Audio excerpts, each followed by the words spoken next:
This episode is brought to you by Dime Media. Love supporting local, but looking to save? I've got the solution. Introducing the 2025 CNY Women's Network Members Card. This is your passport to exclusive year-round savings at over 35 amazing women-owned businesses across Central New York. Whether you're grabbing coffee, booking a spa day, or shopping a local boutique, using your members card means more than just discounts. You're empowering women, strengthening small businesses, and building a thriving community one purchase at a time. Want to see all the offers and partner spots? Head to cnywomensnetwork.com/members-card or click the link in our bio. And here's the best part. Join the collective by CNY Women's Network and you'll get your members card free with your annual membership. More details at cnywomensnetwork.com/membership. Let's grow together, one card, one connection, one business at a time. Welcome back to Cultivate CNY. I'm your host, Alex Canavan, and today we are welcomed by Lindsey Cole-Branca. Lindsay is a Disney Legacy Award winner, certified sommelier, and seasoned leader in sales, marketing, and operations. Since joining the Marriott Syracuse Downtown as a pre-opening team member in 2016, she's played a key role in shaping the hotel's success, leading event sales, catering, and now serving as director of sales and marketing. Before Marriott, Lindsay spent years with Walt Disney World, where she mastered every facet of hospitality, from restaurants and catering to festivals and private VIP events. In this episode, we dive into Lindsay's journey through the world of hospitality, her lessons in leadership, and how she brings heart, creativity, and connection to every guest experience. So, without further ado, let's get into it.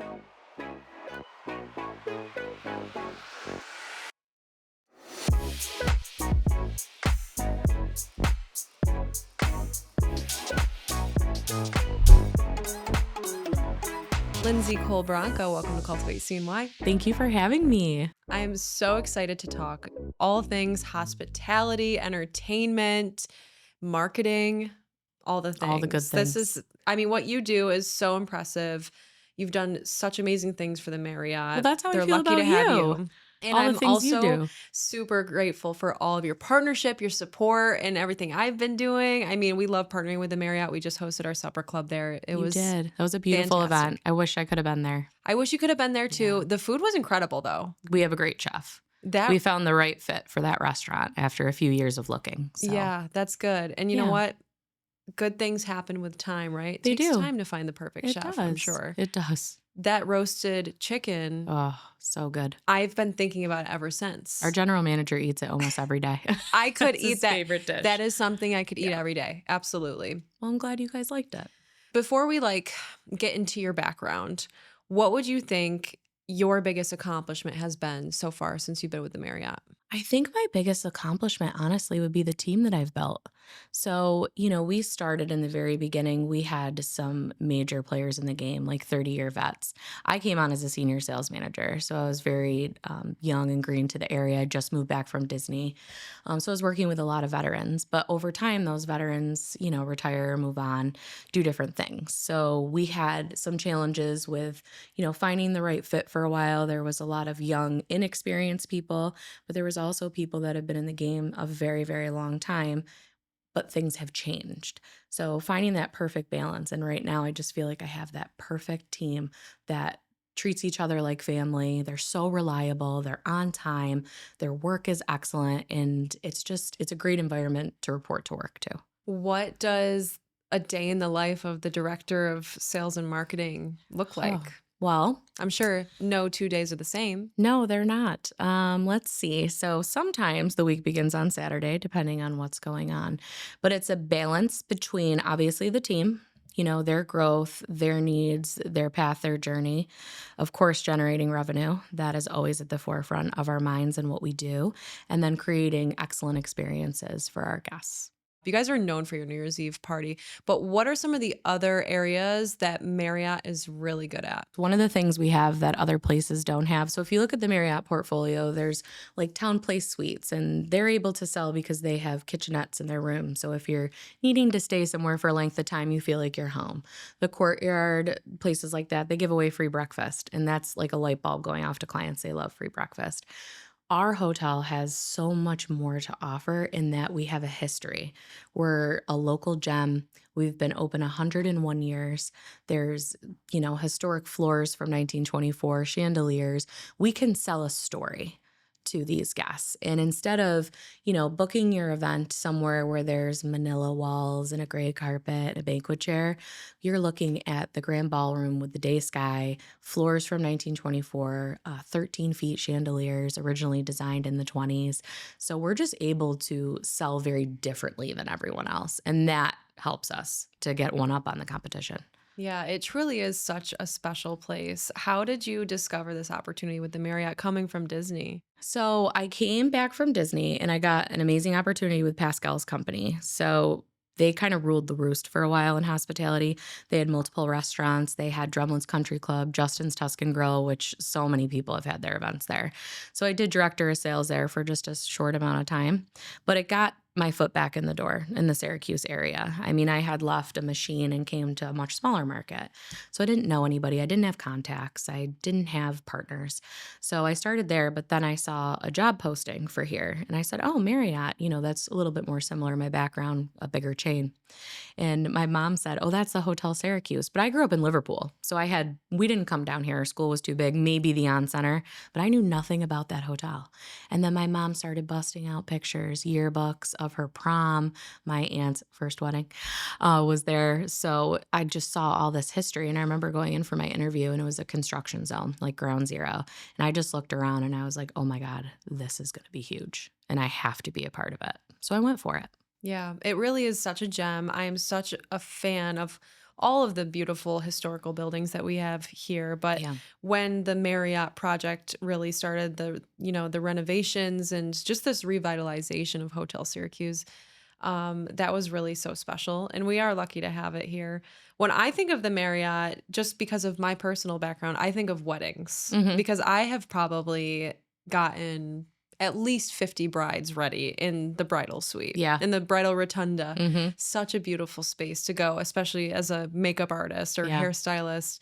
That was something that I really appreciated about the Marriott was that there was a beautiful, comfortable space for Hmm. us to go to work with our And that's clients. what our owner thought of the forefront of his mind when he was designing that space. He wanted vendors to be comfortable, be able to move around, have a safe space to put their things in between, what you were doing. And that's one of our biggest selling points too, Yeah. having that private space up there. No, it's a huge selling point, especially because the getting ready of it all Hmm. is such a moment, especially for the bride. Yeah. And it's very important to them to have that experience with their bridesmaids, with their family members, and just have a nice, peaceful, comfortable place to get Yeah. ready for one of the biggest moments of their lives. And if you don't book the right venue, you might have to book 3 other hotel rooms Hmm. just for the Exactly. team to go and to work out of. One stop So, shop, we like to call it. yeah, Yeah. there's a couple other venues in Central New York that I also loved getting my brides ready at. One of them was Timberbanks Yep. and the Sinclair of Skinny Oh, Atlas. the Sinclair. That's a Yeah. special place. Yeah, Yeah. such a cute bridal It is. It suite. is a beautiful place. Yeah. I mean, Skinny Atlas. It's a great spot to have a wedding. What would you say your favorite part of your job is at the Marriott? My favorite part of the job, honestly, aside from being the leadership aspect, I love being a leader and I love, leading a team. But I really like partnerships like ours, right? I get to meet all kinds of people who do different things that inspire me to do things maybe differently or better. We have one partner, Erin Engel, who is the CEO of Griffin's Guardians, and she lost her son to brain cancer when he was very young. And she started Griffin's Guardians, which is this amazing initiative. And that was the first thing I ever booked at the Marriott when I was a sales manager. And it was their gala. And it was 140 people, and we've grown it to almost 500 over the years. So that is the most special part of my job, being a part of her mission, helping her with that. And honestly, whenever I think something is too difficult or I don't want to do something, I always say to myself, well, if Erin Engel can do this and get out of bed every day and do what she does, I can do anything. Absolutely. Working with people that truly inspire you. Hmm. That's one of the many amazing things of doing what I do is that simply I just get to work with Hmm. other cool people that Yeah. inspire me, but also, educate me. I've learned Hmm. so much from all the partners that we've worked with. Oh yeah, it's the best part of the job. Why do you think partnerships is such a great form of marketing. I think especially in a small market like Syracuse, you need to know the players and you need to form those bonds and relationships. Helping these non-for-profits in their mission, it's not just about generating revenue and getting that event. It is about joining them in their fight to raise money for X, Y, and Z. And that's what separates people like the Marriott, like your organization, from other organizations. We take that extra step, go that extra mile. At Disney, they call it going above and beyond. And that's what we do. So these partnerships can lead from one gala to a weekly meeting. So there's so much to be had with those. Yeah. And, working for Disney is such, such like a gold star sort of situation. What are some of the biggest lessons you've learned on both leadership and hospitality from that If any of my organization? friends or team are watching this, they're all gonna roll their eyes because they know how much I love Disney, but they're just gonna Are have to you a deal. Disney adult, Lindsay? I'm not a Disney adult. I do not wear ears to the park. I go very low key, but You keep it classy. but I do vacation there still because of the way they do hospitality. Hmm. They have core basics, one being safety, cleanliness, and that's kind of the difference between them. They keep a very safe environment. Their hospitality is better than anybody's on the planet, in my opinion.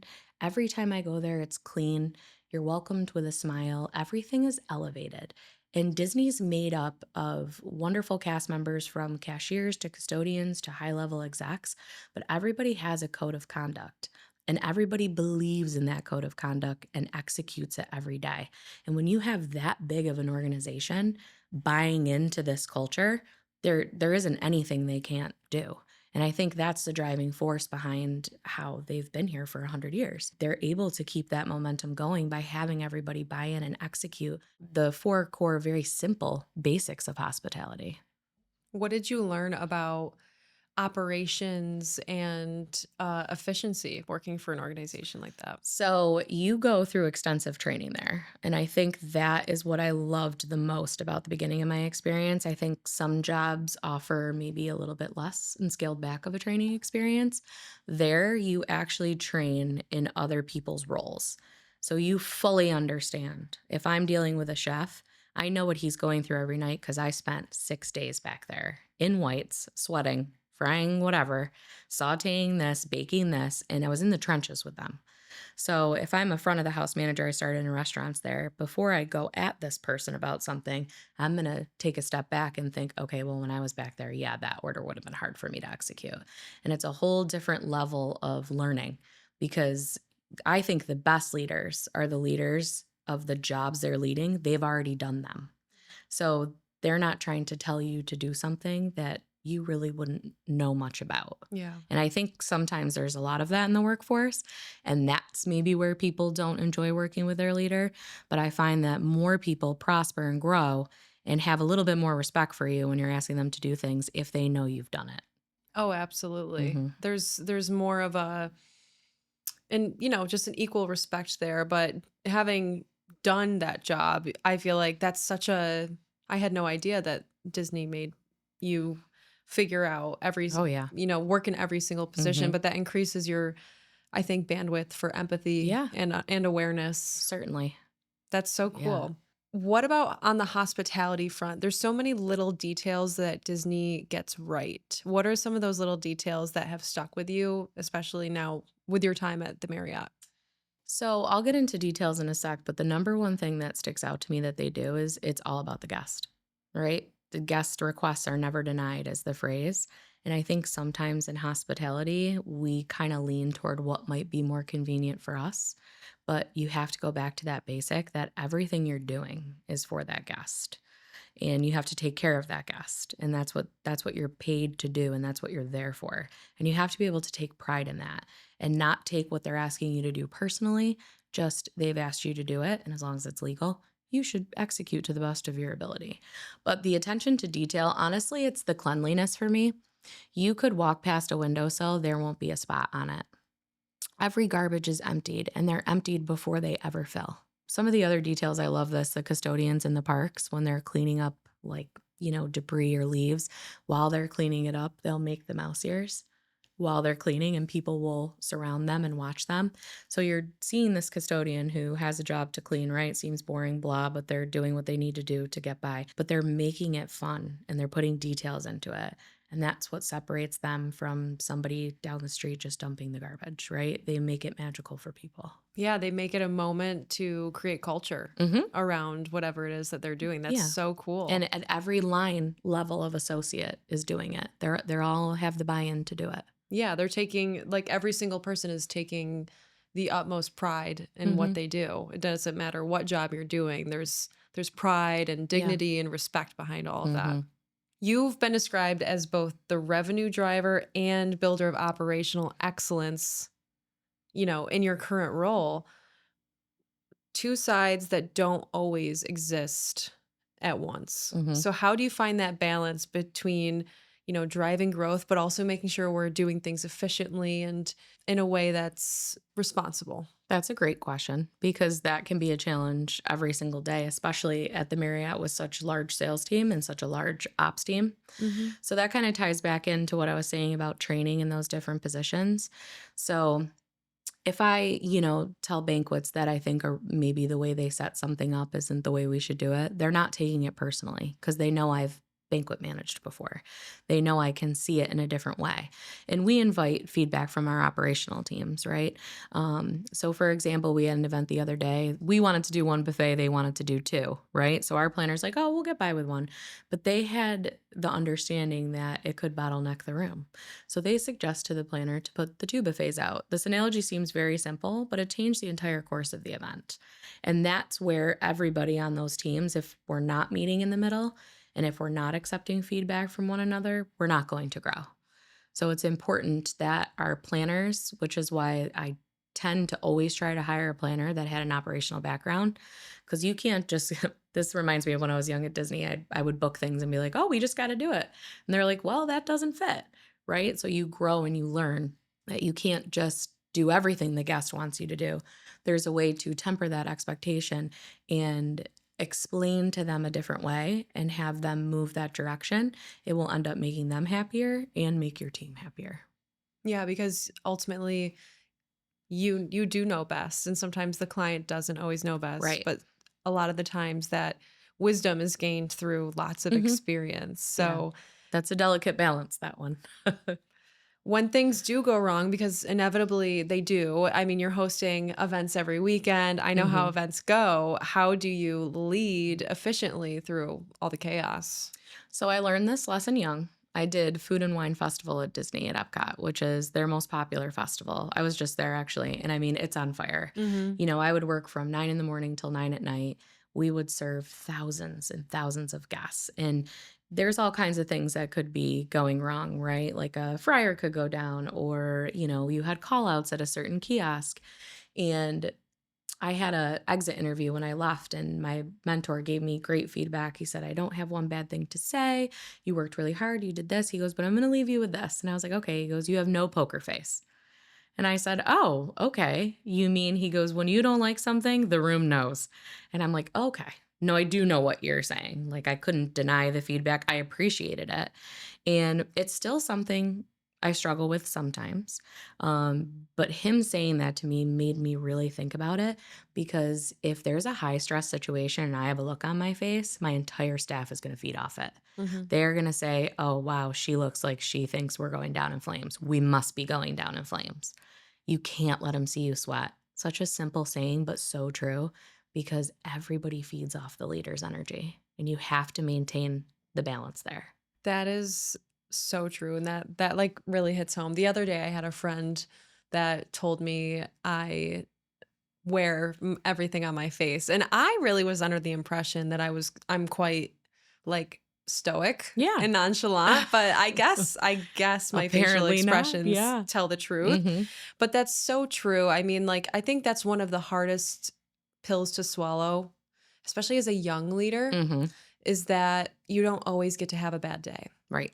It's your job to Hmm. rally the people behind you and get them to where they need to be. And you can only do that if you're only putting out, very optimistic, Yeah. positive thinking, and even when you're not feeling that way. If you're mad, they're mad. If you're stressed, they're stressed. It's a complete chain reaction, and it can destroy the outcome of an event. Yeah. This episode of Cultivate CNY is brought to you by, well, no one yet. But that's about to change.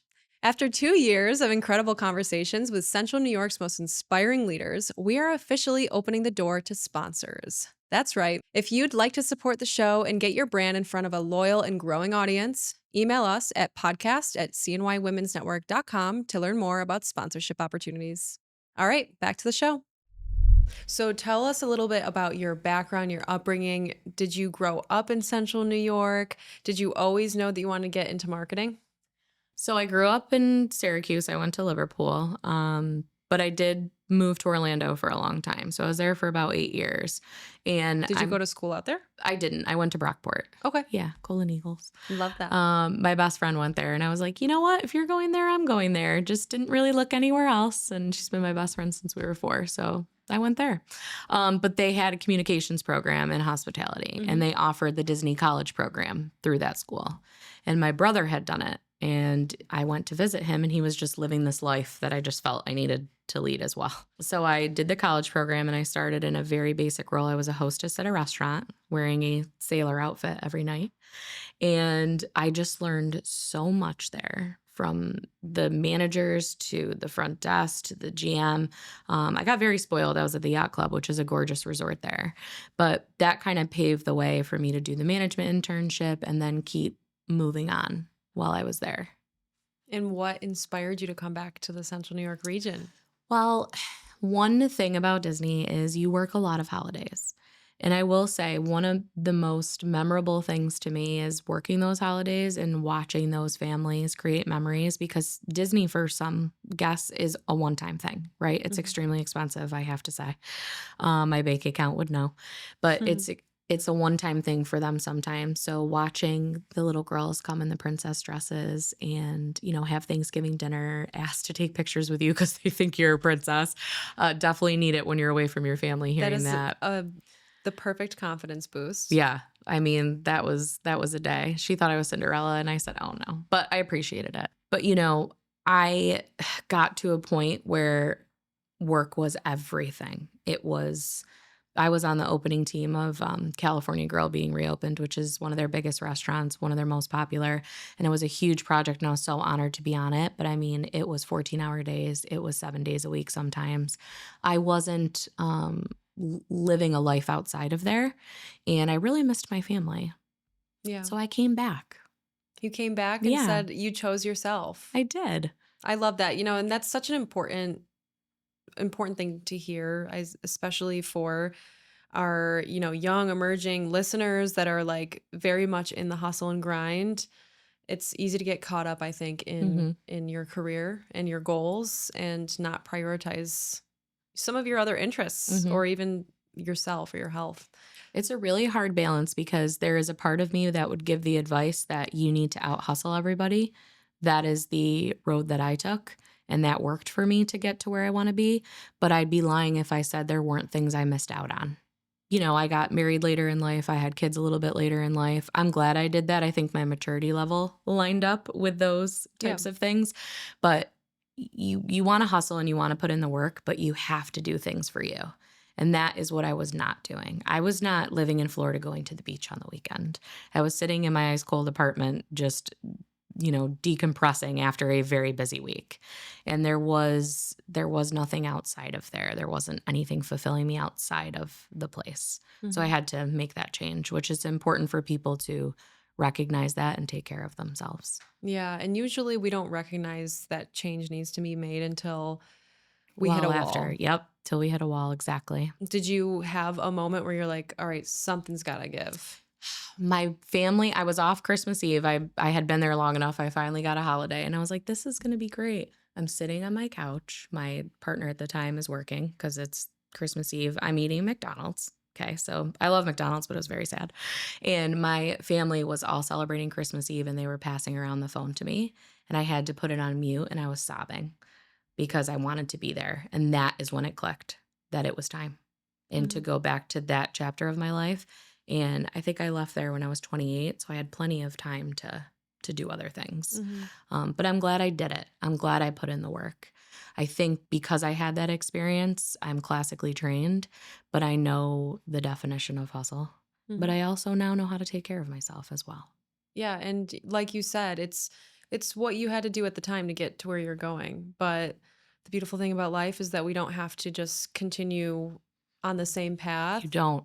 And whatever got you to where you are today isn't going to be what gets you to where you're going. Exactly. There's always another road. Yeah, and it's really hard to make a pivot and to do the right thing for yourself even when Mhm. you think that this idea you had of what a career should look like and this potential that you're trying to Mhm. tap into. Did you have any doubt or anxiety or fear coming back to Syracuse and feeling like, well, my career is never going to be Mm. what it could have been Mhm. here? And, what were some of those thoughts that you had and how do you feel about them now? I was terrified to come back. I'd be lying if I said I wasn't. I have a great supportive family unit, so that was very helpful. My parents, my dad literally boarded a flight, got me at my condo, and then drove me back to New York all in the same stretch. So that was very helpful that they were there and they were going to help me in the process.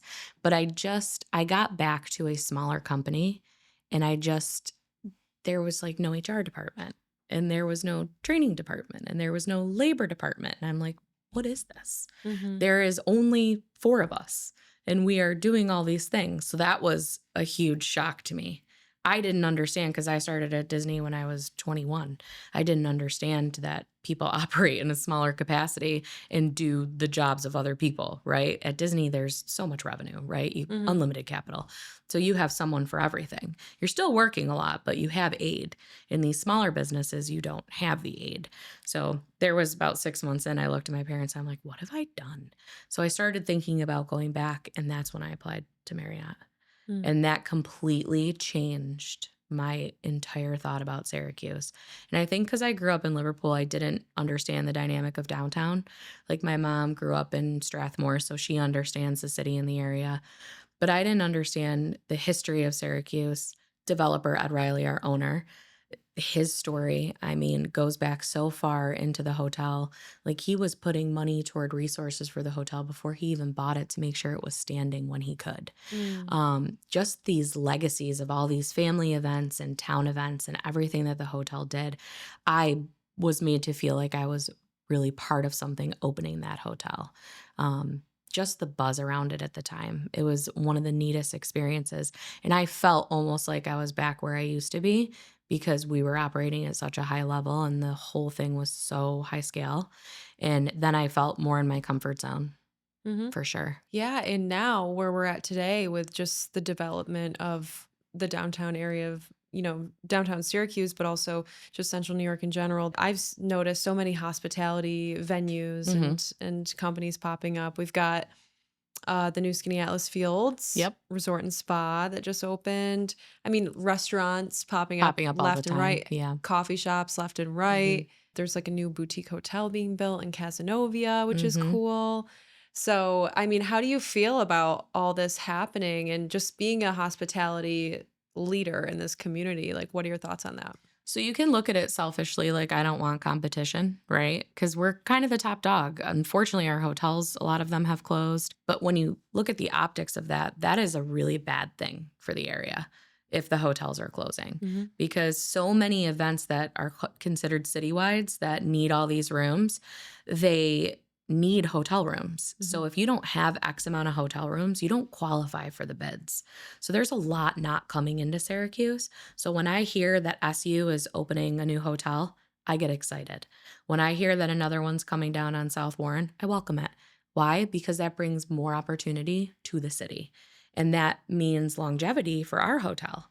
Because also, when you are operating at an average of 90% occupancy throughout an entire year, it can wear on your staff. It can put wear and tear on your building. It can do a number of negative things where you think, oh, we're just getting all this revenue. There's so much more to it. So I invite these restaurants opening, even though we have two in our hotel, because when I am entertaining a client, some groups don't like to eat on site. They want to experience your city. They're only going to be here once. So if I can recommend Incas down the street, that's great. If you want, something, ethnic cuisine, right? Not something that we offer there. So we need these options. We need to build ourselves up, and we need to keep putting businesses in, as it will inevitably keep things a little bit safer on the streets. I didn't even think about that. I mean, you would think that all hotels would love to have a Yeah. 90% occupancy year round, but like you said, that means more wear and tear, which is dipping into expenses elsewhere, burnt out staff, which is Yes. something we never want, especially in Hmm. hospitality. And are Don't there, get me wrong, we love the money, yeah, I mean, but I'm not it's gonna, okay to have other hotels. yeah, And you don't want to sit on your throne for too long thinking nobody can beat you, right? You need a little competition in your life to stay sharp, I would absolutely. say. I love that. Yeah. So, do you have any other passions outside of sales, marketing, hospitality? I mean, you're a sommelier, Hmm. which was that influenced by your affiliation with the Food and Wine Festival at Disney, or how did that all happen? So that's one thing I love about Disney is they invest back into you. So you're giving them, X amount of hours a week and taking care of their guests, but they pay money to invest back in you to make you better. So Disney paid for my wine education, which is done through Disney, but also Darden is kind of the head of all of that in Orlando. And they believe in their people, and they, pay what needs to be paid to make sure that you receive that education. And I was opening a very high scale restaurant, and I did not know a lot about wine. So I was very hesitant to try to open this beast at a very signature level that was newer to me and try to study for this test. And I don't like to fail. So, of course, I get myself all worked up. Even people like I do that. And I'm like, I can't do both. There's no way. But I did it. And I got the third highest score in the entire group after I had convinced myself that there was no way I could do it. So you can do it. If you can find a balance, you can do it. But that was some of the best education I've ever gotten. And I think sometimes people think it's just wine. It's so complex. It I was blew gonna my say, mind. what is studying for that like? One of the hardest parts is when they blindfold you and they put wine in front of you, and you have to nail all 5 to 6 tasting notes and then tell them what varietal it is. And you have to tell them, so if you're very, very high level, the region it came from, what side of the bank in France it came from. I mean, it gets crazy. And I've watched people nail it. I did the very basics, right? So I can tell you all the tasting notes, I can tell you the varietal and likely where it's from.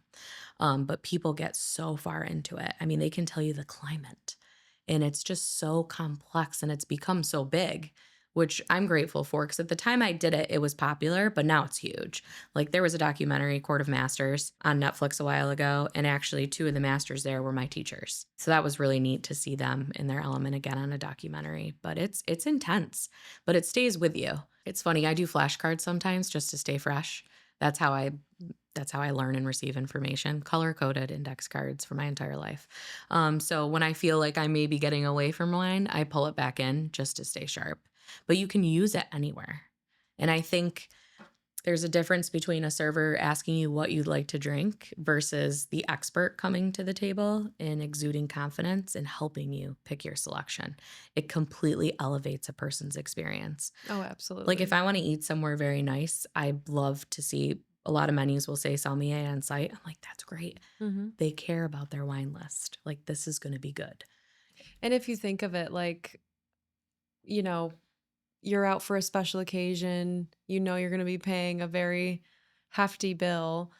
It's kind of nice to not do the work yourself for Right. once, right? So Yeah. like if we can eliminate, decision making Hmm. and reading Sure. menus as much as possible, Yes. I just feel like in general, what better experience would there be? But also to just be told what you'll like is Hmm. just you feel taken care of, Yeah, truly.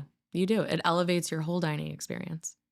Let's talk events. I mean, like I said earlier, I used to see Marriott as this wedding destination, but Hmm. since I left the wedding industry and have been hosting events, I see it as so much more. Like, we host our CNY Women's Market at the Hmm. Marriott, and that was like I didn't. The first one we hosted was last year, so it was our first Right. experience, and that ended up being my favorite event of 2025, which we're not done with 2025 yet, but the reason why I loved it is simply because our vendors did so well at Mhm. it, and I was, like, shocked by how well attended it was, and I just didn't know what to expect, right? Yeah. But we ended up getting so much foot traffic, and we also got foot traffic from the other event that was happening Mhm. inside the Marriott, Yep. but we also got really great feedback from our guests, and they said that because it was such a beautiful environment, it made them wanna spend money. Oh, I like And that. usually markets like Yeah. the one that we hosted are usually at like the fairgrounds, which Mhm. the fairgrounds has lovely facilities, but it's just feels Yeah. like you're in a warehouse. Mhm. But when you're at in the Empire Room in the Persian Terrace, that's where we Mhm. were at the Marriott. It just makes you want to take your wallet out and support women-owned businesses. It does. And a lot of the vendors there matched the theme of the room almost with kind of the stuff that they had on their booths. And it Hmm. all just tied in so beautifully. Yeah, and not to mention like just because of the beautiful atmosphere, the photos were Mhm. fantastic. And that's Which one of the great things about Marriott. If you have your event there, it's a recognizable name. People know where they're going. They know where to park. Parking's a big deal in people's decision making. And it usually, we have found, can bring up to 20% higher in attendance versus if you had it somewhere else. It's a good thing to have a recognizable name on something that you're doing. It makes yeah. people feel more comfortable. Absolutely. Like our event was a free community event. It's going to be happening again on Yep. March 28th in hmm 2026. But what are some of the other like markets or free community events that you guys have hosted at the Marriott? So we do a lot of small meeting things. So, like, Hmm. say you have a big conference, we will let you complimentary. We have something called the community room. You can host your meetings weekly, courtesy in there. So it's a free space. There's free parking, and you get to host that. So we do that. A lot of our donations are in the form of your event.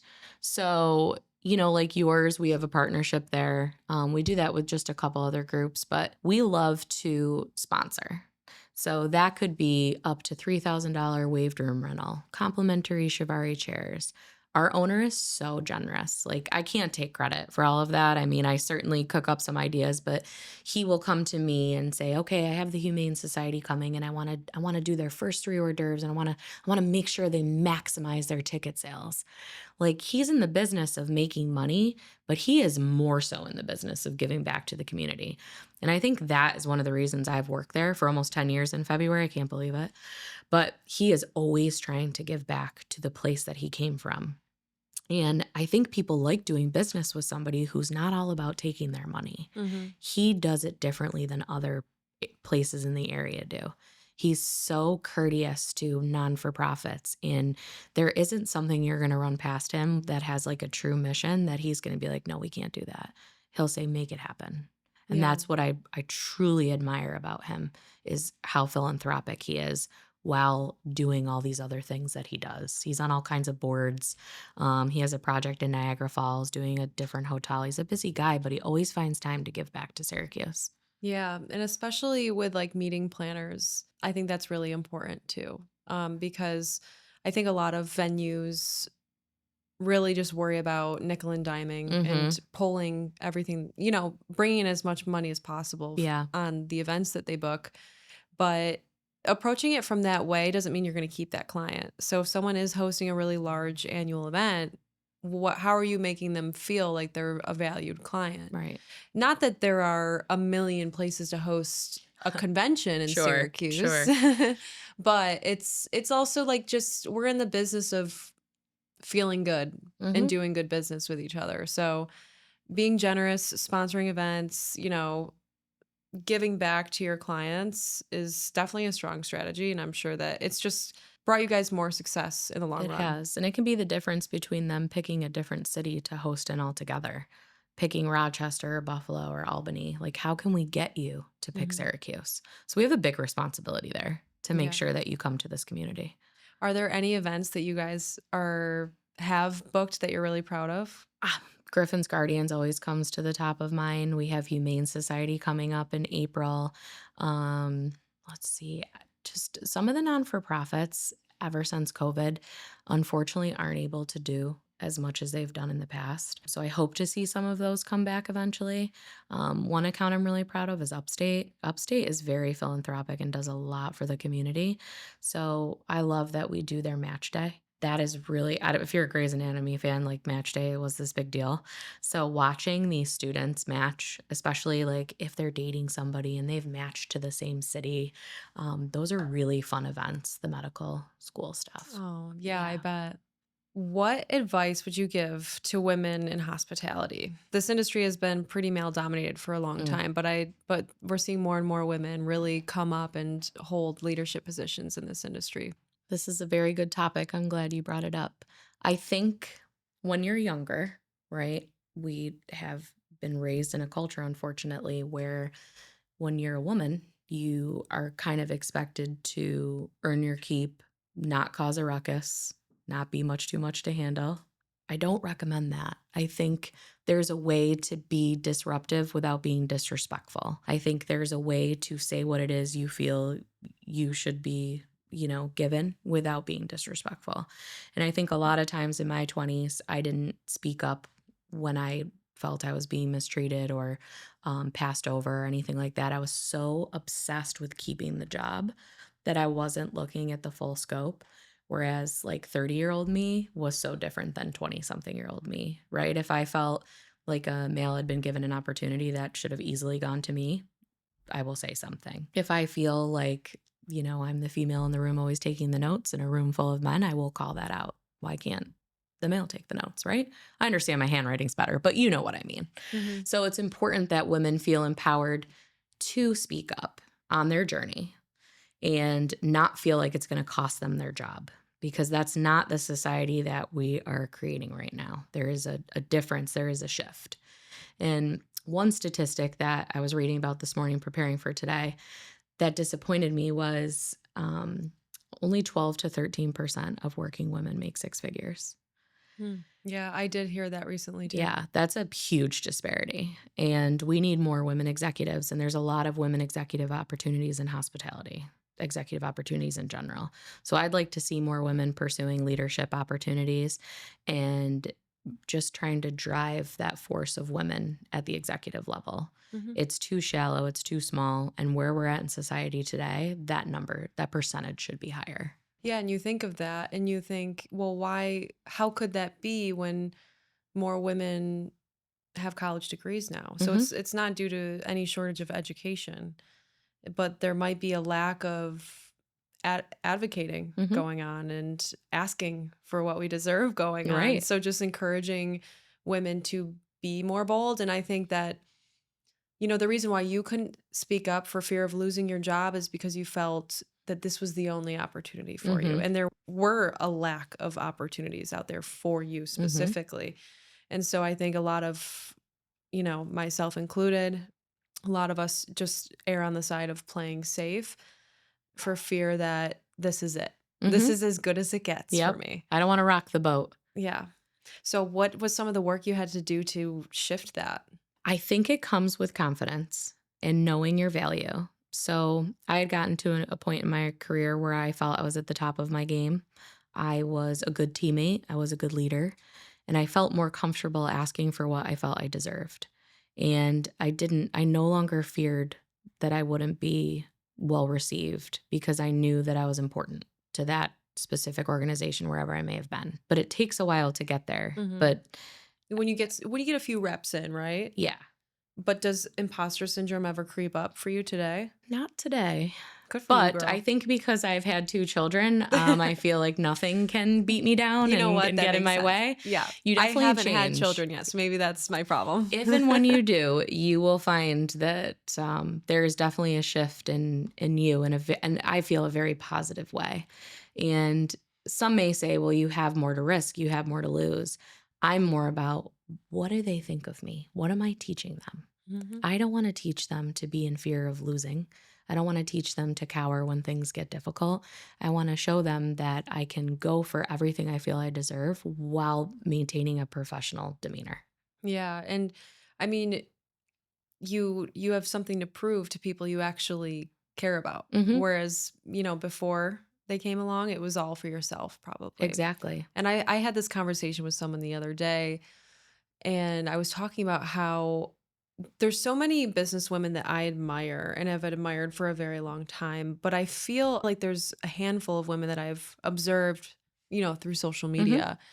And once they have their first kid, it almost seems like that's when the wheels really start turning. Like Mhm. that's when everything starts happening for them. Sure, they had this fabulous career beforehand, but all of a sudden they like quantum leaped once they Yeah. once they started having children. And I'm Mhm. like, that this doesn't make sense. Right. Like I Aren't you am way busier? aren't you so much busier? Like you have less time. How are you 10 times more successful? It's very clear it's a no-brainer. Well, she must now be so diligent about how she's spending her time. And every single second she spends is probably intentional. Mhm. Whereas before when you feel like you have time to kind of work up to things, you don't Mhm. really have that much of a fire under your butt. And there's something to be said about not being the center of your own world anymore.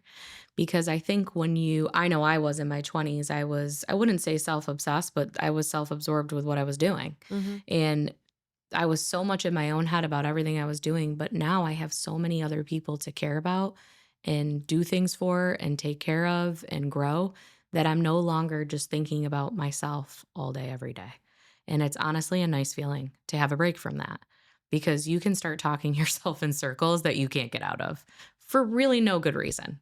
Right. But now that there's a focus shift and, you know, I can't worry about yesterday's something when I have 2 kids that I have to get off to school, Yeah. right? I can't let it linger into the next day. It's kind of easier to get out of your own way, I guess, Mhm. when you have so many other things that you care about. And the things that used to be so small that would just, like, plague me, just kinda they didn't seem so big anymore. Yeah, you got to pick your battles, You do. choose them wisely. And you gotta focus on time management. It is so crucial to Mhm. everything that you do in your career, whether you're a stay-at-home mom or you're an executive. You have to learn to manage your time. And I think some people's issue in the workplace is that they aren't focused on that. They think they can get everything done in X amount of time, but you really need to lay out your week and you need to understand what will work while being successful, but also taking care of the things outside of your office. How does that all look? How does that all work?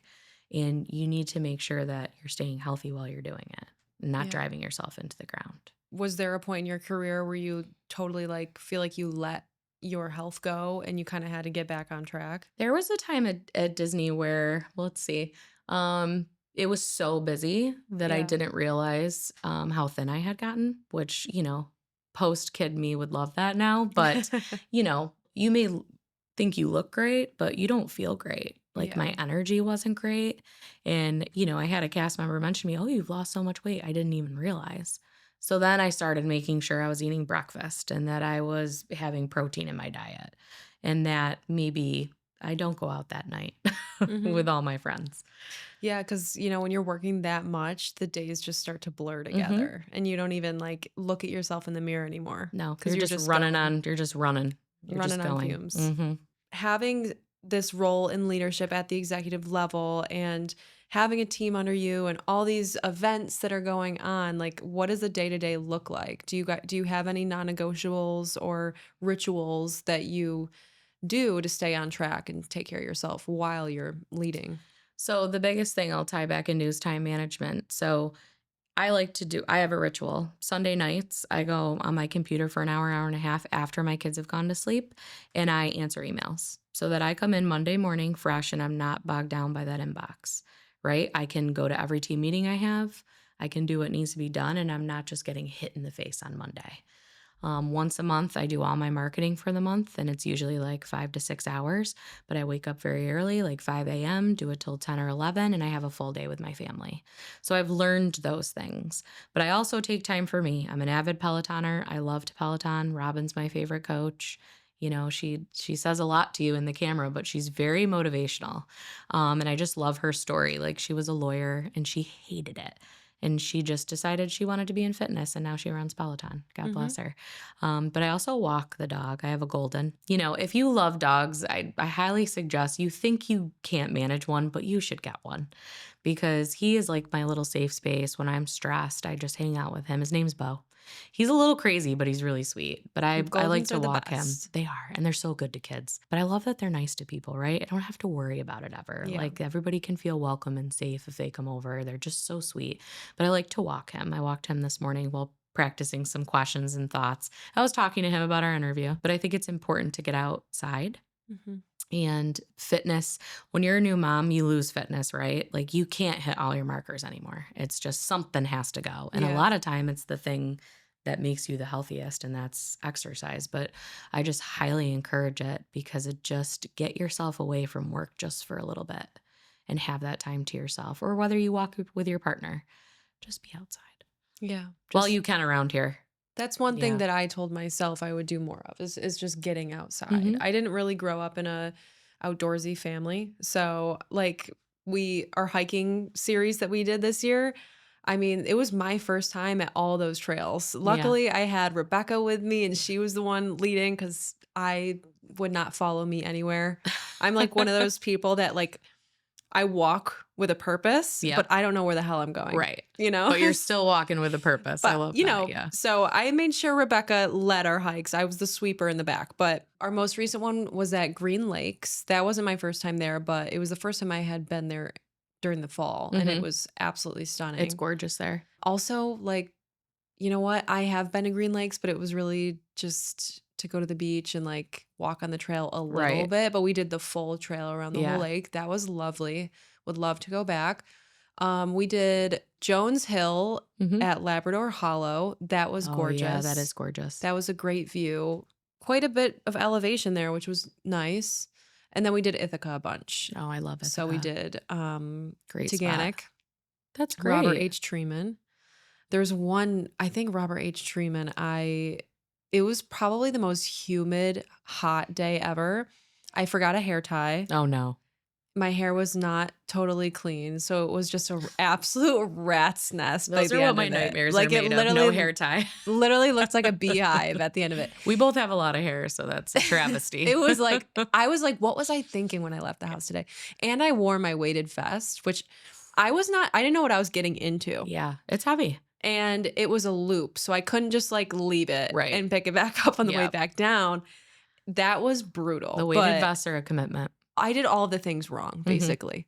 I ran out of water on it too. Oh, So yep. that was a rough day. But you know what? I learned just Yeah. how resilient I am. Exactly. Tell me about this fantastic idea you had for this year's New Year's Eve party. So we've done a lot of themes over the last decade, and we've done a lot of Gatsby, right? So we want to try something else. Last year was our biggest stretch, which was Enchanted, but just kind of going in with the whole Wicked theme, kind of tying that in. And that was a lot of fun. But we kind of wanted to get back to a decade that was very popular during the hotel's run. And that is the 1970s. That is when the bar called The Library was open at the hotel.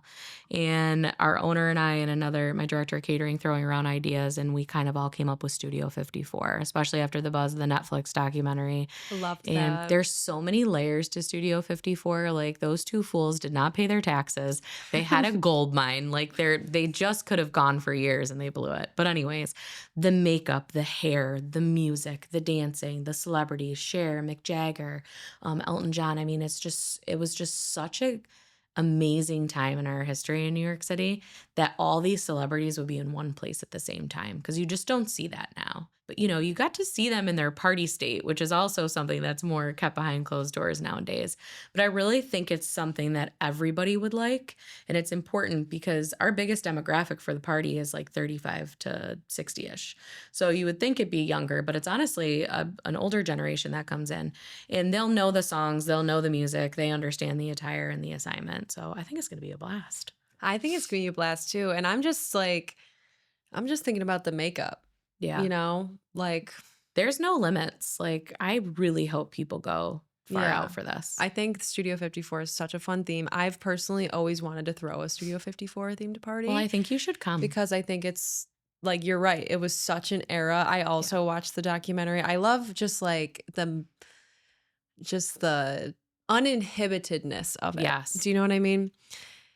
And that truly could never happen ever again, No. just with, you know, the social media of it all Yeah. nowadays and just like the lack of privacy. Right. But I'm excited for that. I'm definitely going to attend, and I'm gonna try to rally up a group of Well, please girlfriends. do. Well, I mean, I think Yeah. it's the perfect excuse to just get dressed up Yep. too. And you can also take the elevator home, right? You can get a room. You don't have to worry about Ubering or driving. You can have brunch the next morning. So it's a whole experience. Yeah, it's a whole experience. What is coming up for you guys in 2026? What are some of your goals for the Marriott in 2026? So 2026 is kind of be a lot of battling against what's going on with our economy, right? So while the optics look great now and we're doing well, there's a lot of uncertainty right now with the government shutdown. A lot of our group business in the area is government based.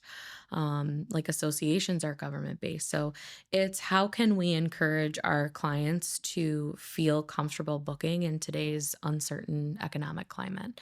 So that's something that our revenue generators work on every single day. Like, how can we get you comfortable enough to commit to do this big event? Mhm. Our other focus, and always our focus, weddings. Weddings have declined across the United States by 25% since COVID.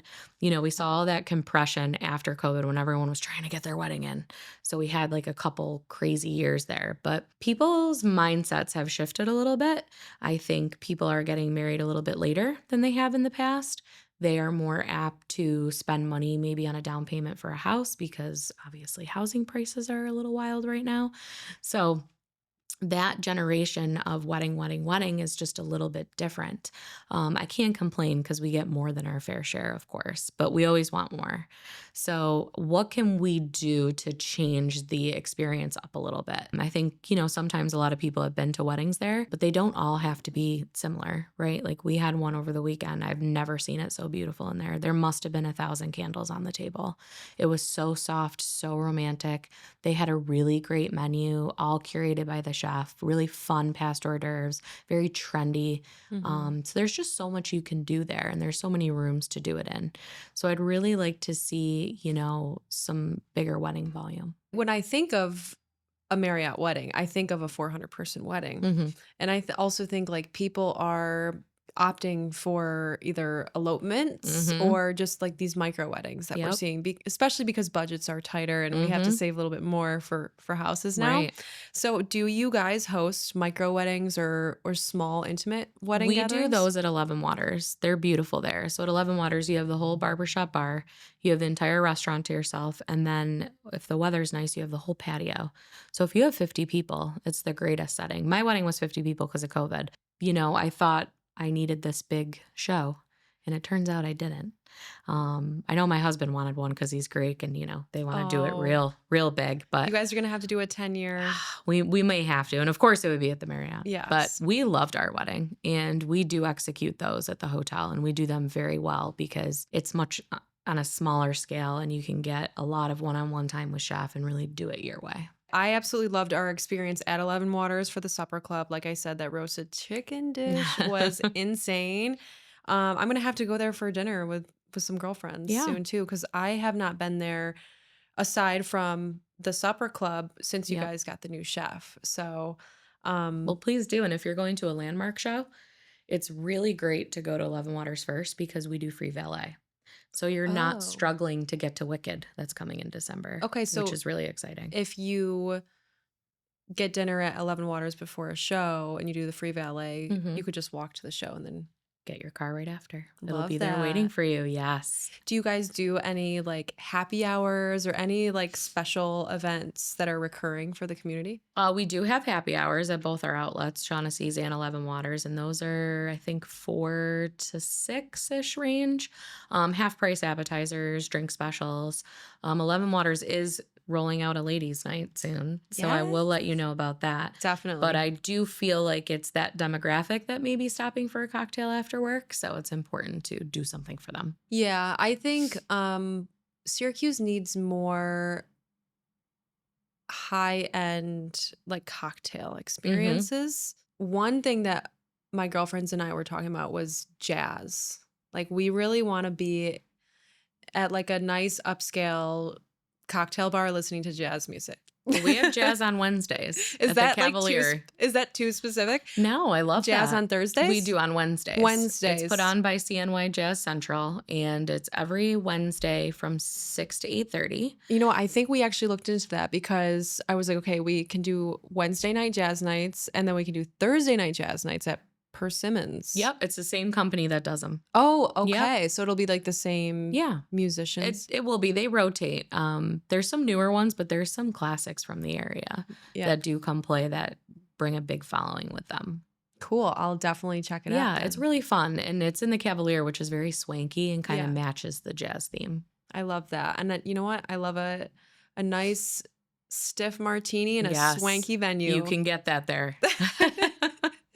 Oh, this was such a pleasure, Lindsay. Thank you so much for joining me. And I'm excited for the second annual CNY Women's So Market are in we. March and all the other things that we'll be doing at the Marriott. Yes, thank you for having me.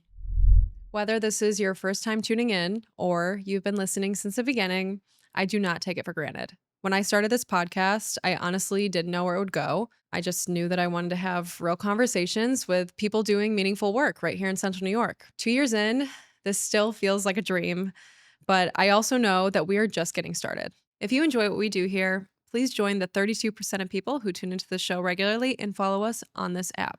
And here's my promise to you. I'll keep showing up with my whole heart. I'll keep inviting guests who inspire me and asking the questions that I know matter most to people like us. People building something right here in CNY. So thank you for being a part of this.